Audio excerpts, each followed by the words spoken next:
रामपुर नाम के एक छोटे से गांव में मोहन नाम का एक गरीब लड़का रहता था। उसके परिवार में उसके बूढ़े माता पिता भी रहते थे। सोहन का परिवार बहुत गरीब था। उनके पास न जमीन थी न ही खाने को कुछ। सोहन दिन भर मजदूरी करता, फिर उससे जो कुछ कमा लेता उससे अपने माता पिता का पेट भर लेता। इस बात को लेकर माता पिता दुखी होते। हमारे पास ना तो घर है ना ही जमीन। हमारा बेटा दिन भर दूसरों के खेतों में काम करता है और बदले में उसे बहुत कम पैसे मिलते। हम दोनों अपने बेटे पर बोझ बन गए हैं। चिंता मत करो रीमा, हमारा बेटा बहुत मेहनती है। भगवान सब देख रहा है। सोहन ने कभी किसी का कुछ बुरा नहीं किया। वह ईमानदारी से मेहनत करता है। उसने बचपन से ही बहुत तकलीफें देखी हैं, लेकिन उसने कभी हार नहीं मानी। एक दिन हमारा बेटा भी खूब पैसा कमाएगा और उसकी सारी परेशानियां दूर हो जाएंगी।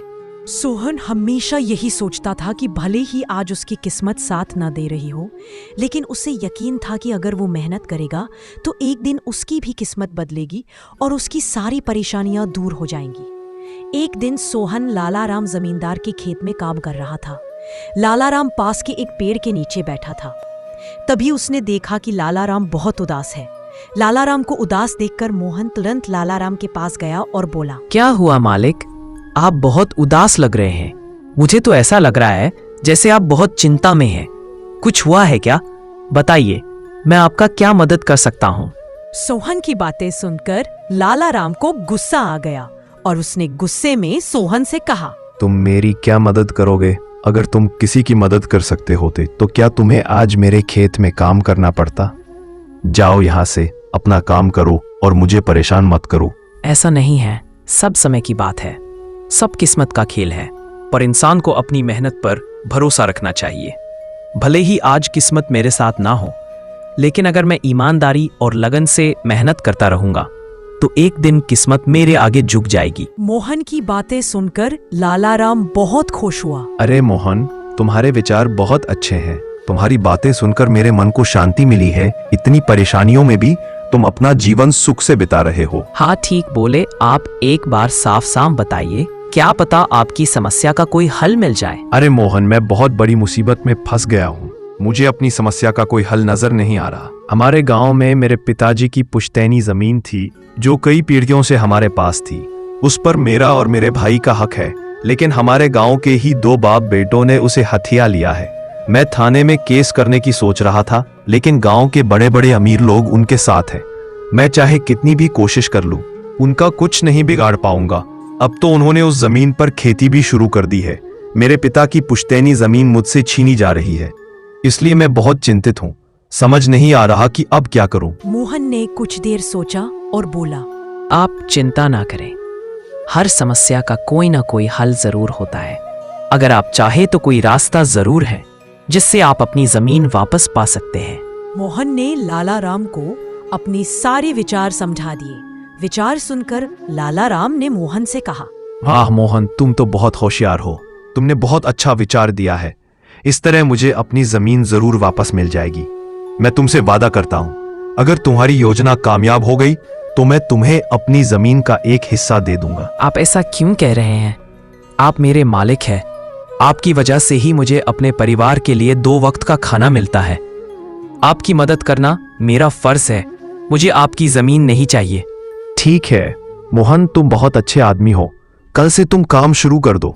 मोहन ने फिर से खेत में काम शुरू कर दिया और अगले दिन मोहन, जरत और विनोद उन बाप बेटों के पास गए जिन्होंने लालाराम की जमीन पर कब्जा कर रखा था। सेठ जी, मैं वहां से गुजर रहा था।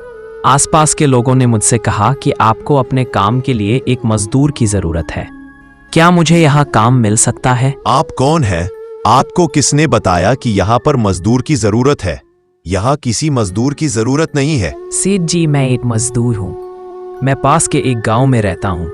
मैं काम ढूंढ रहा हूँ और मैं इधर उधर भटकर रहा था। रोज कहीं ना कहीं कोई काम मिल ही जाता है। वही काम करके पेट पालता हूँ। कभी कभी मैं खेती करता हूँ, कभी कभी मैं मजदूरी करता हूँ। यह ठीक है, लेकिन इस समय यहाँ कोई काम नहीं है। सेठ जी, सुना है आप इस गांव के सबसे बड़े जमींदार हैं। आपके पास बहुत जमीन है, इसीलिए आपको हमेशा एक मजदूर की जरूरत होती है। इसीलिए मैंने सोचा कि यही काम मिल जाएगा। मैंने एक बार बोला ना, यहाँ किसी मजदूर की जरूरत नहीं है। इसका मतलब लाला राम आपके बारे में सही बोल रहे थे। लाला राम ने हमारे बारे में क्या कहा? कुछ नहीं, मैं अब जा रहा हूँ। और सेठ जी, आपके पास यहाँ कोई काम भी नहीं है, मैं कहीं और काम ढूंढ लूंगा। तभी जगत विनोद मोहन से बोलते हैं, हमारे पास तुम्हारे लिए एक काम है। शुक्रिया सेठ जी, क्या काम है? आप जो भी कहेंगे मैं करने को तैयार हूँ।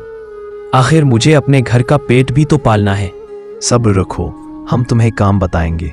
पहले ये बताओ कि लाला राम हमारे बारे में क्या कह रहा था? सेठ जी, मैं लाला राम के यहाँ काम करता था, लेकिन वो बहुत कंजूस और बदतमीज आदमी था। मैं दिन रात उसके यहाँ काम करता था, लेकिन इतनी मेहनत करने के बाद भी वो मुझे सही मेहनताना ठीक से नहीं देता था। मेरी उससे बहस हो गई। फिर उसने यह भी कहा, पूरे गांव में इससे ज्यादा मेहनताना कोई नहीं देता। लाला राम ने हमारे बारे में क्या बोला?